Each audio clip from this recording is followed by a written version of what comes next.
दोस्तों, गजा से इस वक्त की दिल दहला देने वाली खबर सामने आ रही है। खबर यह है कि लाइन में खड़े 10 फिलिस्तीनियों को इजरायली सेना ने गोली मारकर उनकी हत्या कर दी है और ये बेहद ही दुखद खबर है। आपको बता दें कि ये फिलिस्तीनी किसी जंग में मौजूद नहीं थे, बल्कि उन लाइनों में, उन कैंप के बाहर खड़े थे जहां पर वो अपने खाने का या सहायता की जो सामग्री है उसका वो इंतजार कर रहे थे। और इस वक्त की ये दिल दहला देने वाली खबर है।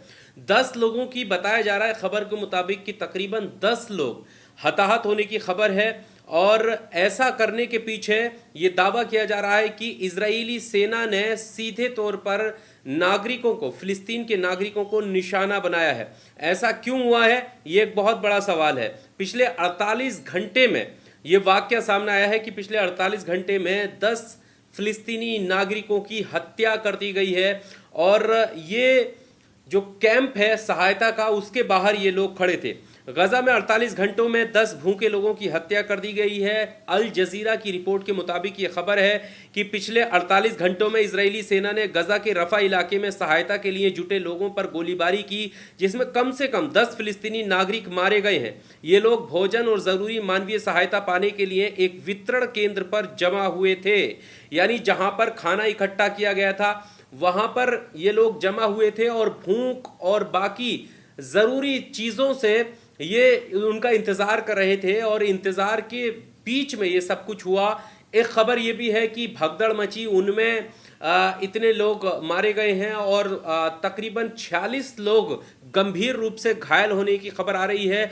और कुछ मीडिया रिपोर्ट्स का ये भी दावा है कि इसमें औरतें और बच्चे भी शामिल हैं।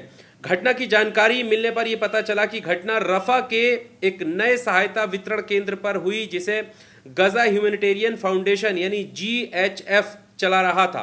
स्थानीय अधिकारियों का दावा है कि इजराइल सैनिकों ने सीधे लोगों पर गोली चलाई, जबकि इजराइल का कहना है कि उन्होंने हवा में चेतावनी के तौर पर गोली चलाई थी। स्थानीय लोगों ने यह दावा किया कि नागरिकों पर सीधे टारगेट किया है इजरायली सेना ने और फिलिस्तीनी नागरिकों की हत्या की है, ऐसा दावा स्थानीय लोग कर रहे हैं।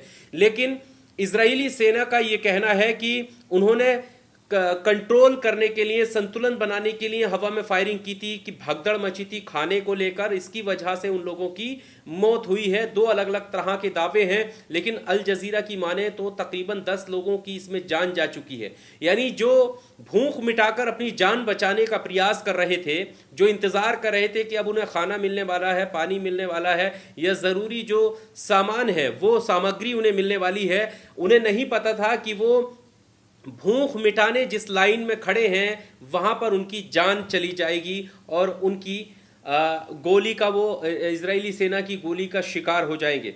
आपको बता दें कि जो प्रत्यक्षदर्शियों और घायलों ने जो बताया है उनका क्या कहना है वो भी हम आपके सामने रख देते हैं। सैनिकों ने भीड़ पर निशाना साधकर फायरिंग की, ये प्रत्यक्षदर्शी जो वहां पर स्थानीय लोग थे वो ऐसा दावा कर रहे हैं। और जो प्रभावित लोग हैं उनमें आपको बता दें कि जो मारे गए लोग हैं, बताया जा रहा है कि उसमें महिलाएं और बच्चे भी शामिल हैं। दर्जनों लोग घायल हुए हैं, कई की हालत गंभीर है और जो गंभीर रूप से घायल हैं उनका आंकड़ा भी 45-46 तक बताया जा रहा है। तो ये बेहद ही दुखद खबर है। संयुक्त राष्ट्र और अन्य मानवीय संगठनों ने इस घटना वितरण प्रणाली की आलोचना की है, जिसमें जरूरतमंदों को एक जगह इकट्ठा होकर सहायता लेनी पड़ती है। यानी ऐसी जगह की आलोचना की है जहां पर एक जगह सबको इकट्ठा होना पड़ रहा है। संगठनों का कहना है कि यह प्रणाली असुरक्षित है, अपारदर्शी है और अमानवीय है। यानी वो प्रणाली जहां पर कैंप लगाकर एक जगह पर सभी लोगों को इकट्ठा होना पड़ रहा है, उसमें भगदड़ के चांस है, जैसा कि ये घटना हुई है, और उसमें इस तरह से जान जाने का खतरा है। लेकिन ऐसा किया जा रहा है, इसकी जो है निंदा की है। गजा में भूखमरी और अकाल जैसे हालात पैदा हो गए हैं, यानी लंबे समय से भूख के कारण बेहाल लोग खाने का इंतजार कर रहे थे और ऊपर से इस तरह की घटना उन पर हो जाती है, जिसमें तकरीबन 10 से 11 लोग जो है उनकी जान चली जाती है और तमाम लोग इस घटना में घायल हो जाते हैं। इससे आप अंदाज़ा लगा सकते हैं कि गजा जो कि पहले से ही हालातों से जूझ रहा है, जंग की स्थिति है, ऐसे में किस तरह के हालात वहां के होंगे। गजा में मानवीय संकट गहराता जा रहा है और संयुक्त राष्ट्र के अनुसार क्षेत्र में अकाल की स्थिति उत्पन्न हो सकती है यदि सहायता वितरण में सुधार नहीं किया गया। इस घटना ने अंतर्राष्ट्रीय समुदाय में गजा में हो रही मानवीय त्रासदी पर ध्यान केंद्रित किया है और इसराइल की नीतियों की आलोचना को बढ़ावा दिया है। इसराइल की जो नीतियां हैं उसकी आलोचना दुनिया भर में हो रही है। और देखिए किस तरह से इजरायली सेना पर यह सीधा आरोप लग रहा है, क्योंकि ये दावा किया जा रहा है स्थानीय लोगों के द्वारा कि इजराइल की सेना ने सीधे तौर पर गोलियां चलाई हैं और ऐसे में फिलिस्तीनी नागरिकों की मौत हुई है। और एक के बाद एक इस तरह की त्रासदियां गजा के ऊपर हो रही हैं, फिलिस्तीनी नागरिकों के ऊपर हो रही हैं।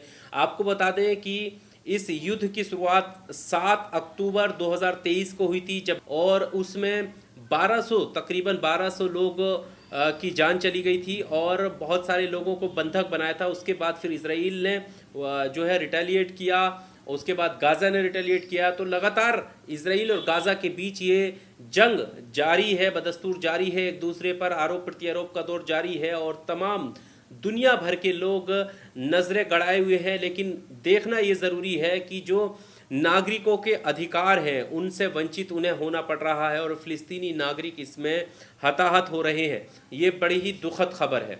गजा और इसराइल को लेकर जो जंग चल रही है उसमें आपका क्या कहना है, कमेंट बॉक्स में आकर अपनी राय ज़रूर दीजिएगा। शुक्रिया।